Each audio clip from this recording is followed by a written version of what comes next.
What's up, gamers? This is that PlayStation Gamer. I am quickly coming at you guys with a video talking about this rumor of Sony supposedly making a game preservation team. So basically, this all got started because a guy on Twitter said he got hired to be part of a Sony, games preservation team, and I was first kind of like shady about it. I was like, really? This seems kind of random.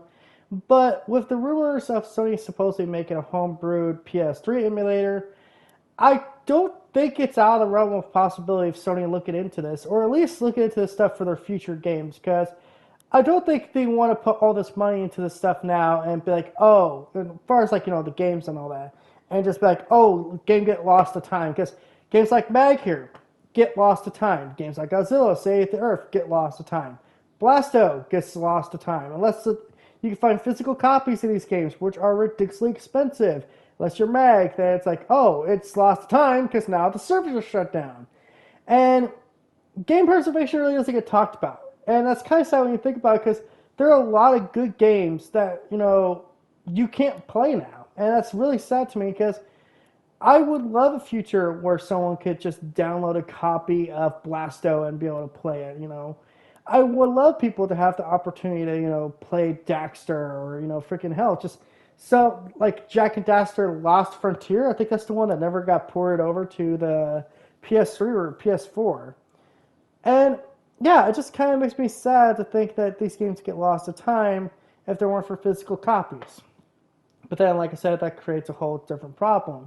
And if you're Nintendo, well, let's not get into Nintendo, because they just decide, hey, we don't give a shit about anything unless it's 1 billion% profitable and we can milk it to death.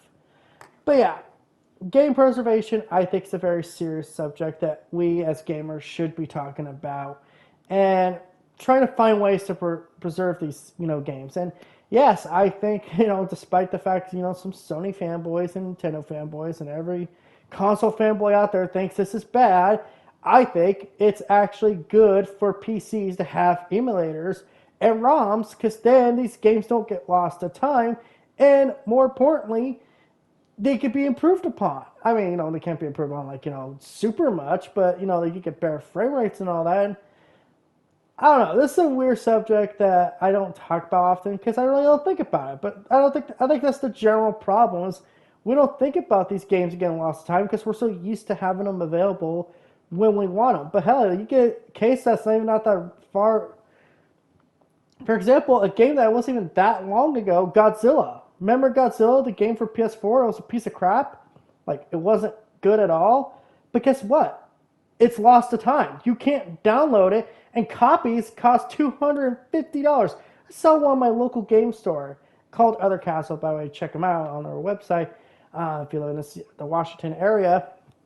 And it's $250 for a copy of Godzilla. I'm like, how many people are really going to buy that? No one, because there's not enough supply out there and the demand's high. And hell, I think every fucking Godzilla game's been lost to time in some form or fashion. But what do you guys think of game preservation? Is it something Sony should actually prioritize, or do you think Sony should just be like, oh, like Nintendo, where they just kind of milk it for a bit and then just throw it to the wayside? Until next time, guys, this is that PlayStation Gamer signing out. Don't forget to like, comment, subscribe, all that YouTube algorithm BS. I'm going to sit down and enjoy this cutscene and maybe watch a long gameplay now, because I kind of miss Blasto. Such a different type of game. Such a shit game, too. I love it. Peace out and have a good day.